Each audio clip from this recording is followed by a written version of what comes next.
What if meron ng taning ang buhay mo? Say for example, late-stage cancer at ang hindi pagkain yung makakapagsalba sa'yo. Gagawin mo ba ito? Kapag meron tayong alam na taong may sakit, parang instinct natin ngayong panahong ito, nabigyan ito ng pagkain. We always associated food with healing. Feeling natin kapag yung taong kumakain ay parang gumagaling or parang binibigyan natin ng lakas para siya ay gumaling. Pero what if I told you na when a person is sick, hindi pala siya kailangan kumain ng marami, especially kung ang rason ng kanyang pagkakasakit is actually not about undernutrition, yung hindi kulang sa pagkain, hindi siya undernourished, but meron siyang mga sakit related to lifestyle diseases, modern day diseases, metabolic health, diabetes, hypertension, cancer, many signs of inflammation, pagkakaroon ng sakit sa puso, pagkakaroon ng stroke, na coma. Majority of those things are actually related to inflammation. And sometimes, yung pinaka-the best na gawin actually is not to eat. So our topic for tonight is about fasting. And although this is just a theoretical scenario, you can just use this time to consider. Try mo lang imaginein. If ever magkakaroon ng period sa buhay mo na bibigyan ka na ng taning and your only option, or kung hindi man, usually kung binibigyan na ng taning yung isang tao, it is because based on modern science, based on research, yung expected survival rate is really low. So, you have actually nothing to lose. And what if lang, kung hindi ka muna kakain, you stop yourself from eating, that can prolong your life. Gagawin mo ba ito? How willing are you to give up food, temporarily lang naman, for you to have an extended period of time para ma-extend yung buhay mo possibly? It may sound impossible, pero actually sa totoo lang, the evolution of medicine, how medical practice started, si Hippocrates, yung father of modern medicine, and yung sinabi niya before, kapag ang tao daw ay may sakit, kailangan muna wag itong pakainin. Kapag tayo ay masama yung pakiramdam, haven't you noticed na wala tayong appetite sa pagkain? That is actually our body telling us to rest, na magpahinga muna sa pagkain. And since yung mga taning sa buhay are mostly associated with cancer, bakit nga ba nagkakaroon ng cancer formation? So, cancer formation, usually, it is because of erroneous, mali-maling pagbibuild up ng parts sa ating cells na eventually lumalaki, nagde-divide, and nagkakaroon ito ng tumor growth. So, multiplication of abnormal cells na hindi na makontrol. May mga nagsasabi na ang pagkain parati ng karne and proteins nakakapag-increase ng cancer. Partially, that can be true because yung proteins, it induces the genes na mTOR. mTOR yung genes na associated with cancer formation. However, hindi lang po yung proteins ang nakaka-trigger ng mTOR. In fact, mas malakas po ang effect ni sugar and carbohydrates when it comes to stimulation of mTOR. Meron din silang effect doon, and then if you pair it up with proteins, doon na actually magkakaroon ng more effect yung tumor formation because when it comes to carbohydrates, it will increase your insulin, it will increase your mTOR, parang nagbibigay ka ng signal sa katawan mo that it's time to build up. And then when you eat a lot of proteins together with the presence of carbs, of sugar, na nakakapagpataas ng insulin, then yung protein na kakainin mo, it will serve as building block for possible tumor formation. Especially if you are not using that proteins into muscle building. This is where the benefits of exercise comes in. Because if you exercise and you eat proteins, most likely yung proteins na kinakain ninyo can be used to build muscles. However, if you are eating lots of proteins together with lots of carbohydrates at wala itong muscle building activities like exercise, then you are risking yourselves into forming or building up unwanted na products sa ating cells, because the whole time that we are eating, if we always eat, you are always sending a signal sa katawan mo that you have to build and store stuff. Kailangan i-store mo yung whatever food that you consume. But our capacity to store those fats, those proteins, is very limited, especially sa adults na only the children can accommodate a lots and lots of fats and proteins and carbohydrates because they are still growing. But for adults, hindi siya ganon ka important. That's why we really have to control. And the importance of fasting is, since hindi tayo lahat aware about the benefits of low carb and the benefits of fasting, eventually, nagkakaroon ito ng build-up over time sa pagbuhay natin, sa pamumuhay natin, it builds up. Kaya as we age, doon na lumalabas yung sabi nating mga sakit. Because those are actually because of malfunctions na sa cells, sa aging cells, plus the incorporation ng yung mga minute o nakatambak na mga proteins na yon.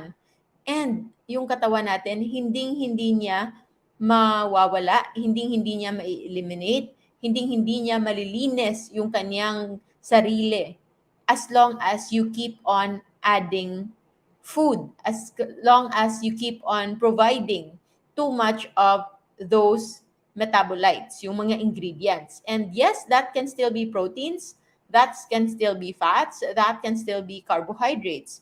But there's a way para malinis ito. Cleansing. If you can imagine, kapag nakapunta ka sa isang farm, tapos meron kang nakitang mga doon, mga tractors o yung pang-farming na mga gamit na matagal na pero hindi na ginagamit, usually maraming ganon, nakatambak na. Or kahit sa isang bahay, for the longest time, meron silang sasakyan na hindi na ginagamit for the longest time kasi nga sira na.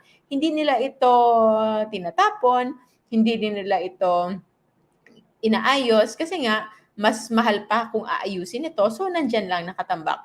So, it's actually an eyesore and it's actually a burden and it's actually just a basura na hindi lang natin ginagamit. Pero what if malalagay sa isang situation wherein that family is in dire need of money desperately or in dire need of space para magamit yung space na nilalagyan ng junk na sa sakyan na yon, maybe that's the only time that they will be pushed to sell it, na ibenta ito for scraps or for recycling para malinis ito. So, sometimes, we need to push ourselves sa situation na kung saan we are cornered, na wala na tayong choice but to look for kung anong pwede nating ma-utilize, ma-recycle para magamit ito. But eventually, that hardest part can actually become the most important na benefit, which is cleansing. The peace of mind that will happen the moment na wala na yung basura na yan. And that's the same thing when we are fasting. When we are fasting, kapag hindi tayo kumakain, we are sending a signal sa ating katawan that it's no longer time to build up. Meron ng panahon na meron ng scarcity. So that's why eto ng panahon na mag-recycle tayo. So the moment we are fasting, we are sending a signal to our cells in the body to scout, mag-roving sila all over our body, and they will look for those mga parts na hindi na functional, defective. They are actually tagged. Actually, sobrang talino ng katawan natin na yung mga parts na hindi na functional, meron yung nakatag sa kanila na halos nakalagay na recycle me. Merong ganon. And then, pero hindi yan mare-recycle at hindi sila makikita ng mga roving guards na maghahanap ng mga for recycles unless we fast first. Bigyan muna natin ng pagkakataon yung ating katawan na maka-experience ng kawalan, ng wala. So that it will start to mobilize yung mga armies natin sa katawan to look for those parts that are defective. And then the moment they see them, kukunin nila, kakainin nila, at ilalagay nila sa areas na kung saan pwede na itong ma-breakdown. So those are mostly what we call as misfolded proteins. So the misfolded proteins are the proteins na over time nagkakaroon ng erroneous na paggawa sa ating cells, and then they just build up kasi hindi sila functional. So ang gagawin ng katawan natin, yung misfolded proteins na yon, kukunin niya at i-chop-chop niya into parts at gagawin niya itong ulit basic amino acids because ang proteins are just made up of amino acids. So, if you can think of the car, from the car, isa-separate niya yung glass, isa-separate niya yung rubber sa wheels, isa-separate din niya yung mga metals, isa-separate din niya yung iba't ibang parts na pwede pa niyang ma-recycle. And then eventually, your body can use those parts into creating essential na components. Whether pwede siyang gawin, for example, kung sa sasakyan, pwede mo siyang ibenta agad para gawin itong money, so as instant energy. So yes, pwedeng ma-convert yung mga amino acids na na-breakdown into glucose. Ita-transfer ito ng ating katawan, gagawin nyo itong energy source, and then, yun na, magkakaroon ka na ng energy, glucose, through the process of gluconeogenesis na ang ginagamit are the glucogenic amino acids. Those amino acids na galing sa ni-recycle na misfolded proteins na pwedeng gawing glucose. Okay? Nakuha niyo yan?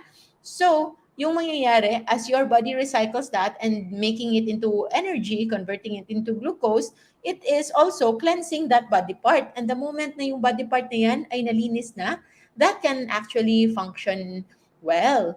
And the other amino acids naman, it can also be ketogenic amino acids. Pwede silang ma-convert naman into ketones, keto acids, so that they can be also used as energy if ever you are already fat adapted. And the other parts, pwede rin gawin proteins mismo na kailanganin natin for our regular na functioning, like the growth of our hair, the growth of our nails, the peeling of our skin. All of those need proteins. And that's why kailangan, if you want to rejuvenate your body, if you want to renew yung mga cellular renewal, hindi actually kailangang bumili ng kung ano-anong products.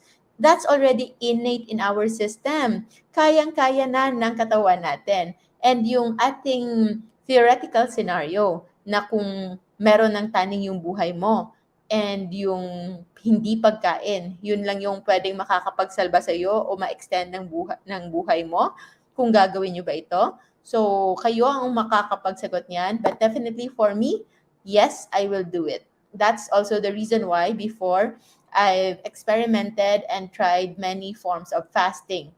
I first did a 4.5 day of water fasting, water and salt fasting. Eventually, I progressed into 7 days and 10 days of water fasting with electrolytes. And then I move on into 3 days dry fasting. So walang iniinom kahit tubig for 3 days. And the longest fast that I did was a total of 14 days fasting. So that's 7 days dry fast and another week with water and electrolytes fasting. So I completed that 2 weeks fasting, and I know na kahit hindi ko man siya gawin anytime soon or agad-agad, I know that if the time comes na kakailanganin ko ng overall cleansing, because as much as we stay low carb, as much as we avoid the processed foods, we cannot really do away with all of those things na pwedeng magkaroon pa rin ng damage sa ating katawan. Eventually, we will need some cleansing. So that's why it is important for us to realize na fasting is actually not bad at hindi ito kapareho ng starvation o pagpapagutom lamang. Starvation happens, say for example, in hostage. Hostage ka, kinidnap ka at hindi ka pinakain. Wala kang choice, or natrap ka sa isang lugar na walang pagkain. Yun yung nakakabaliw because you are not in control. You don't know when food is available. You don't know if magkakaroon ka ng pagkain anytime soon and you badly want to eat. However, the effect of fasting is totally different from starvation, because when starvation, you are not in control. Yun yung nakakabaliw. But when you are in control, you know there's food available, you can afford it, merong pagkaing libre, yet you choose not to eat because you know you have your deeper reasons like spiritual reasons, especially na parating na yung Holy Week or cleansing or healing or whatever reason that you might have, you are in control, and that is very, very empowering. And when you are having that state of mind that you are in control, you can always do so many things. And with studies, fasting is actually very good when it comes to pairing it up with the standard medical therapy, especially for cancer. Meron akong ipapakitang study sa inyo so that you can see. So, eto lang, one of the studies saying na flipping the metabolic switch, understanding and applying the health benefits of fasting. So, hindi ito gawa-gawa ko lang. This is actually already a well-known studies. But if ngayon pa lang kayo nakakita o nakarinig ng doktor na nagsasabi sa inyo that fasting is good, that is actually quite understandable because fasting is very natural. However, wala pong business involvement nito. Walang kahit anong pharmaceutical company na mag-sponsor para ipa-fasting yung pasyente because there's no money in fasting. Wala nga kahit nga low carb. Sa low carb, marami pang nagnenegosyo na low carb. But fasting, there's no money in fasting. But this is very, very important when it comes to optimizing health. And as much as I am fasting long, up to 2 weeks, I also don't recommend. Remember, I am making this clear. I am not recommending anybody to do that long as well. But at minimum, at least, at the very least, 12 hours of fasting, 12 hours circadian fasting, kahit dun ka lang magsimula, that can already be good enough for you as you start, especially sa mga wala pang sakit, as prevention. So, intermittent fasting is a term used to describe variety of eating patterns in which no or few calories are consumed for time periods that can range from, eto, tingnan nyo, 12 hours, yun yung kasing minimum time na nakikita natin na nagkakaroon na ng ketosis or fat burning, and up to several days. So imagine, up to several days, hindi lang ito isang araw lang or dalawang araw lang. It is already seen and studied. Marami na pong studies na nagkaroon ng mga fasting, na controlled fasting, and of course guided by doctors that are knowledgeable when it comes to managing patients when it comes to fasting for medical reasons. So this review focused on physiological responses of major organs and the point of negative energy balance, which liver glycogen stores are depleted. So kailan nawawala na yung glycogen, yun yung reserve natin sa ating liver para sa glucose, and fatty acids are mobilized. Dito na nagsisimula yung fat burning. So medyo mataas siya.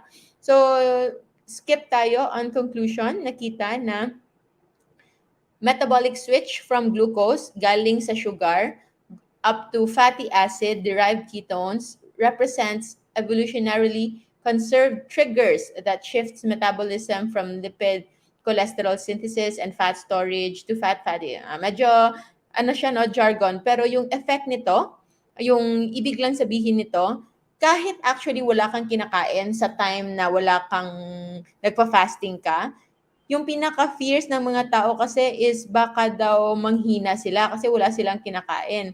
Actually, temporary lang yung panghihina kasi initially sa glucose o sugar ka lang nagbe-burn. Pero the moment you start moving forward to 12 hours, doon na magsisimula na yung fat sa katawan mo ay siya na yung gagamitin as energy. Mame-metabolize na siya. Ito yon, yung mobilization. Kasi kapag parati tayong kumakain, ang katawan natin nasa fat storage lang and synthesis. Parating gumagawa ng taba na hindi ginagamit.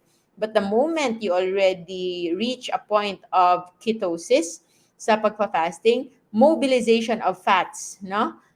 Meaning, ginagamit na yung taba para gumawa ng fatty acid oxidation, paggamit, and paggawa ng ketones. While this is the most important, serve to preserve the muscle mass and function. So, hindi nakakapangayayat yung tamang pagfa-fasting. When you do fasting right, hindi nakakapagpangayaya dito. So, kaya nga, that's why walang naniniwala sa akin that I do 19, 18 to 20 hours, sometimes up to 24 hours of fasting every day. Kasi nakita nila, hindi ako nangangayayat. I'm not the usual na nakikita ninyo na sobrang payat because I do it the right way. When I eat, I really do eat. But when I fast clean. And when you fast clean, you preserve your muscles while at the same time, you're utilizing your fats as energy. Yun yung pinaka-importante dito. And how about naman? So, this one, marami ng further randomized control, kaya nangangailangan pa sila to check for others na mga items dito. But to share with you the other more important na study relating to fasting would be this one. So, nasa na siya? Ito ba yun? Effects of, yes, this one. So this is the effects of short-term fasting on cancer treatment. So short-term fasting, it can be as short as 24 hours to 60 hours. So roughly 1 to 3 days of fasting on cancer treatment.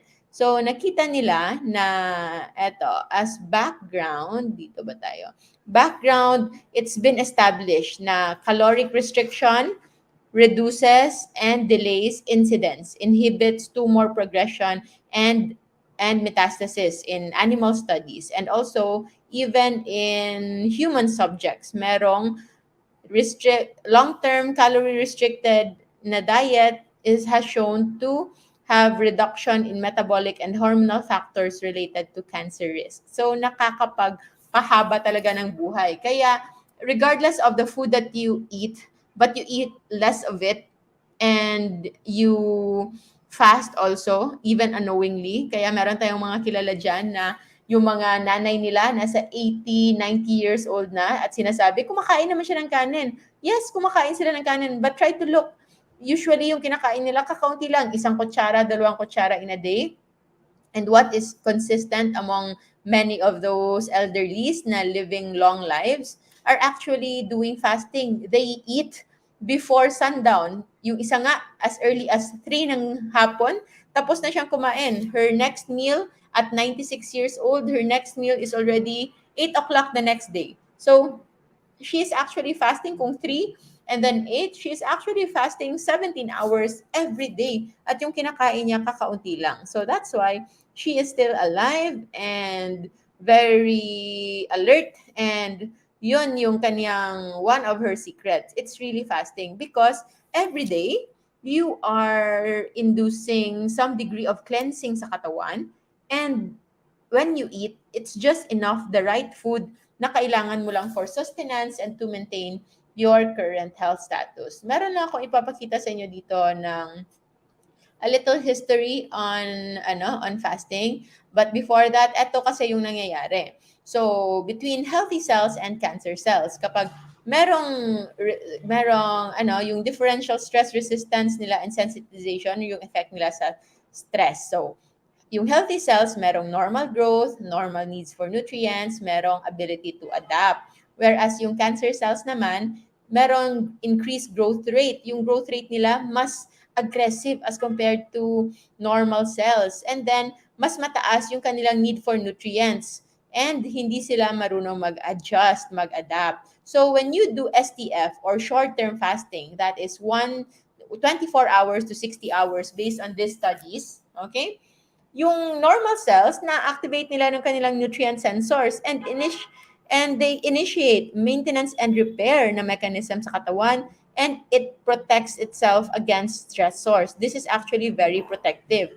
However, para sa cancer cells, kapag nag-fasting ka, hindi sila marunong mag-adjust to fasting, and they still continue to grow. But when they continue to grow without the needed food, kasi nga naka-fasting ka, they do not have protection against stressor. So anong nangyayari sa mga cancer cells?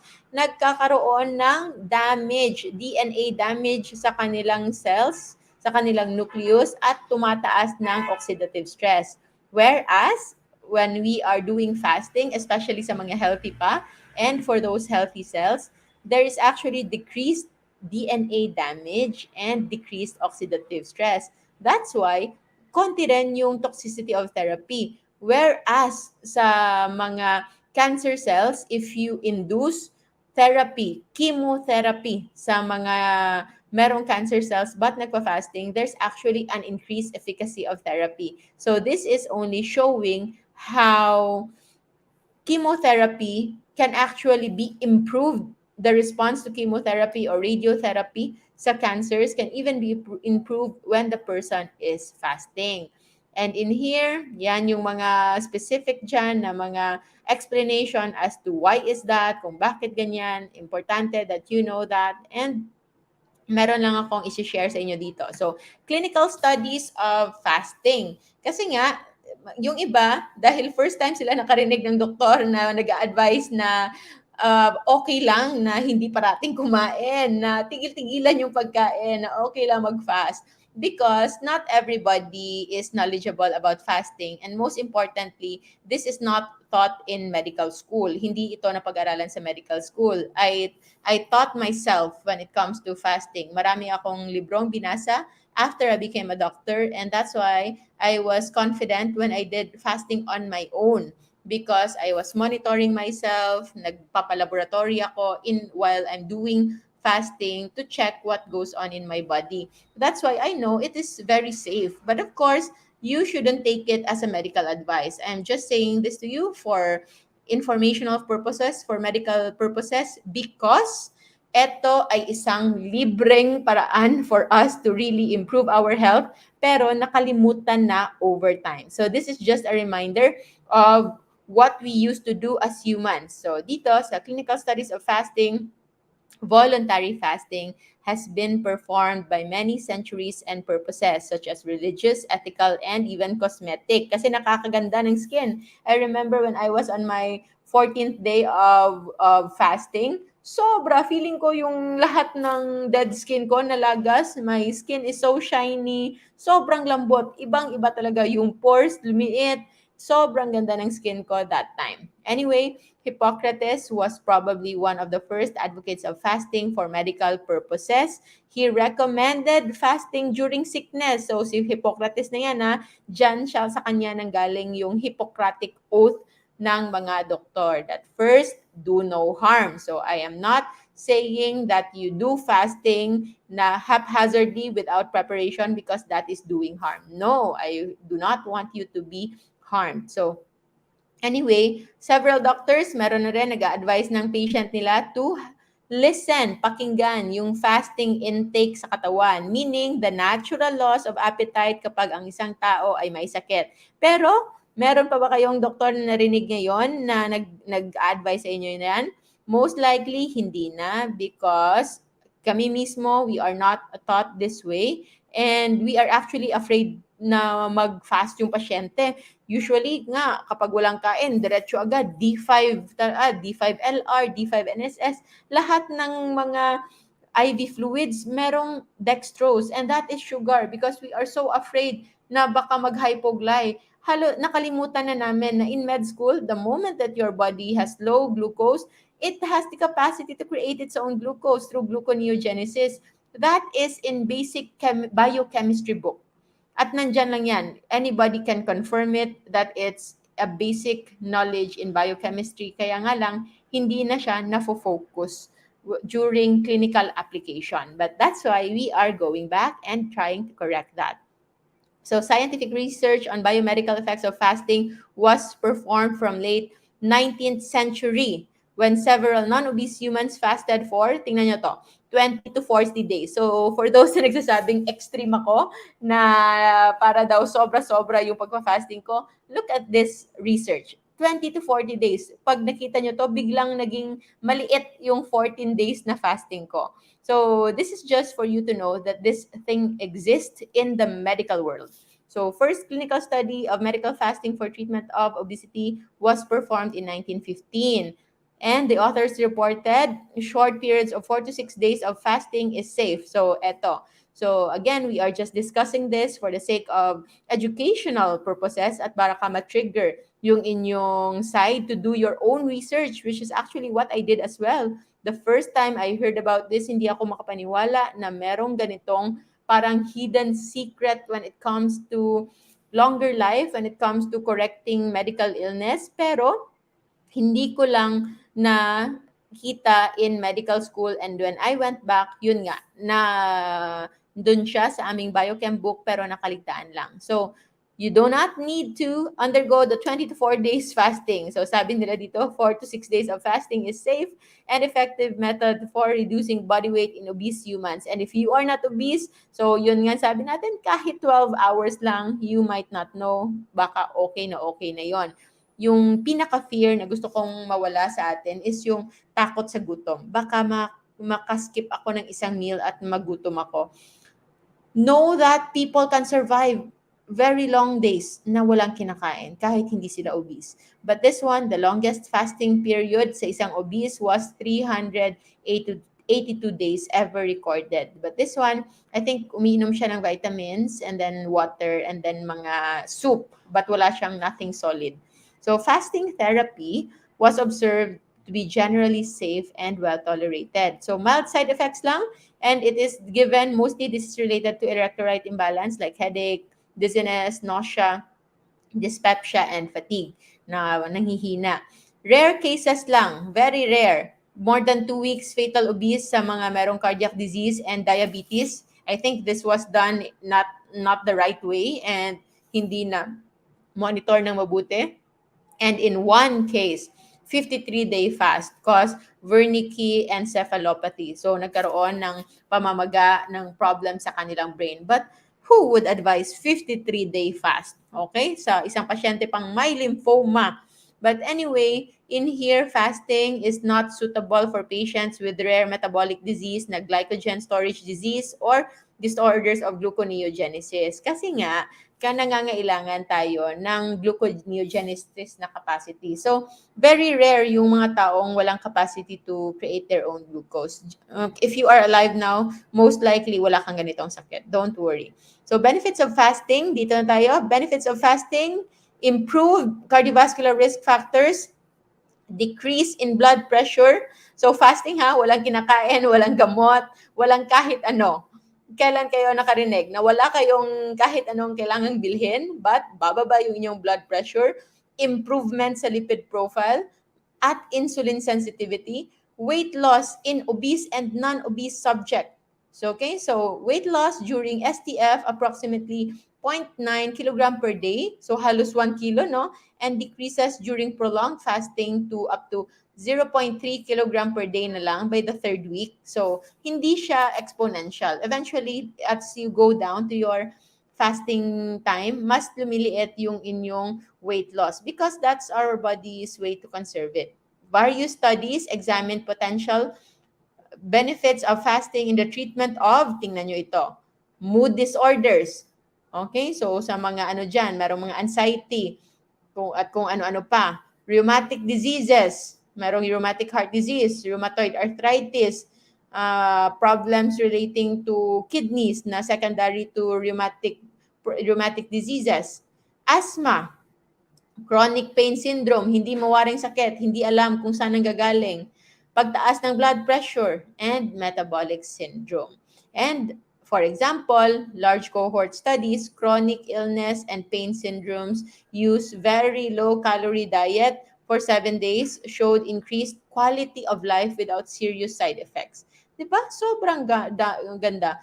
Ito pa, so short-term fasting by cycles of fast mimicking diet. So in between, meron yang FMD. Yung FMD, may kinakain ka, pero yung kinakain mo para kang naka-fasting. Para ito, reserve ito sa mga taong hindi allowed mag-fasting. So mga sobrang payat na. This is actually well detailed and discussed sa aming cancer and Metabolic Diseases Masterclass. So, Cancers and Tumors Masterclass if you wish to know more about that.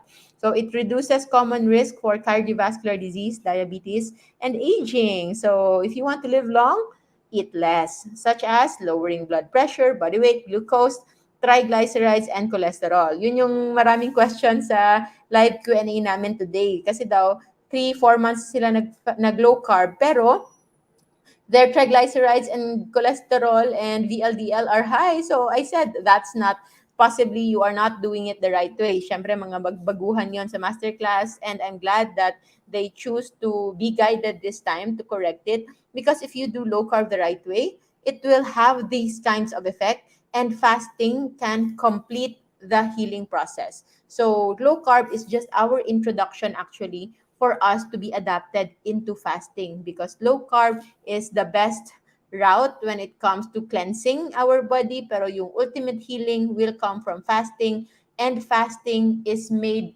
easy and sustainable and healthy way to be improved when you do fasting together with low carb. Mas madali yung pagpa-fasting kapag nagsisimula kayo mag-low carb. That is the big lesson that we learned, because kami before, we started fasting before low carb and it was not good. So we are sharing to everybody the mistake that we made, para kayo, when you start it right the first time. Because the success of everything that we do, if you start that thing the right way, you are already 50% successful. So kami, it took us quite a while for us to really know what will work best. And we are now sharing with you the best that we know, so that when you do it this time with guidance, it's 50% successful already, and the other 50% is your application na lang on yourself. So additionally, STF or short-term fast may improve clinical outcomes in patients with partial liver resection. Imagine, kahit meron ka ng hindi na kompleto yung liver mo, and may prevent acute kidney injury after cardiac surgery. So, yan. So, mataas yung ano nito, yung article na ito, but you can just get it. You can have, it's a free access video. So, yun. I just want to share with you na ang fasting o ang hindi pagkain ay actually hindi nakakatakot. You may not go into fasting right away, but the takeaway for this episode is, at least wag kayong matakot mag-skip ng meal. Or at least wag kayong maghanda ng sobra-sobra just because you are afraid na baka magutom kayo. Don't be afraid of hunger. Today is my 6th day of doing OMAD, 1 meal a day. So, before I prepare for a longer fast, usually nagtra-transition muna ako. I make sure I have been on OMAD for quite some time. So, before, I regularly do 3 days fast every month or every 2 months, and I do 1 week fast every quarter or every year, up to 10 days fasting. And for this month, I started again with OMAD. OMAD is 1 meal a day. So I fast for minimum of 19 hours, and I eat lang 1 meal, one time. So today I already closed my eating window at 3:30 ng hapon, and I log it. So if you want to log your journey, pwede kayong mag-download ng fasting tracker app. So maraming fasting tracker app. Any tracking app is okay, but for me, nasanay na kasi ako dito sa Life. Yan, yung Life na yan. And Life app, it's where you log your fast. So yan, I'm feeling excited. So yan, kanina ako 33, at meron kasi siyang mga signs kung nasaan ka na. So this one, for example, your body is starting to break down and burn fats at 12 hours of fasting. And then at 24 hours of fasting, that would be heavier ketosis. And the magic is when autophagy kicks in. So yung autophagy, recycling the food, the protein parts na pwedeng gawing pagkain ng ating katawan. So whenever you're fasting, kahit wala kang kinakain, actually, your body is feasting. It won't feel that it is really starving, kasi meron pa rin siyang ginagamit na energy through recycling the old body parts, body components ng ating katawan. So, I think that's it. Yun lang. Hindi nyo kailangan mag-fasting ng matagal, but you can start not being afraid whenever there's a chance o may pangyayari na hindi kayo nakakain. That's actually a cause of celebration. You can celebrate because that's an opportunity for your body na malinis niya yung kanyang katawan. So, uy, nakaskip ako ng meal ngayon. Hindi ako naka-dinner ngayong gabi. And tomorrow, I'm sure hindi rin ako makaka-breakfast. So, most likely, merong parts ng katawan ko, maybe something with my eyesight can be improved, or maybe some parts of my brain, merong akong mga memories na halos hindi ko na makalimutan. Baka maalala ko sila ulit the moment that the block parts in my brain ay mawala maybe after I fast. So, yun lang for now. If you wish to know more, we have an ongoing masterclass that anybody is welcome to join for more questions, for specific questions. Meron tayo dyan. Generally, lahat ng questions, it's already answered in the masterclass. Supplemental questions are answered in our live Q&A interactive sessions, the ones that we did today, around 12 noon today, and what we do every 12 noon, every Sunday, until our masterclass is finished. So I think we only have maximum of 12 live episodes na lang siguro. Maximum of 3 months, and we will be done with our live Q&A. So if you wish to take part in our live Q&A, better to join now para meron kayong opportunity to ask your questions, because after this, it will all just be pre-recorded videos with no live Q&A na. And of course, for those who want to have a meet and greet, magkakaroon tayo ng meet and greet event this coming March 27 dito lang sa Metro Manila in Pasig. So, level 1 naman, level 1 alert na tayo, so we can now be socially introduced and have a great time eating low carb, a fine dining low carb, and we will also have a special learning session on how to bake low carb bread by our host, no, si Chef Michael. I will introduce you all to him. If you wish to know more, message nyo lang yung ating admins in LCF Masterclass by yours truly, and this number by our admin Angela to know more. So thank you so much, everybody. Remember to always stay low carb so that we all stay safe. Have a good night. I'll see you in our next video.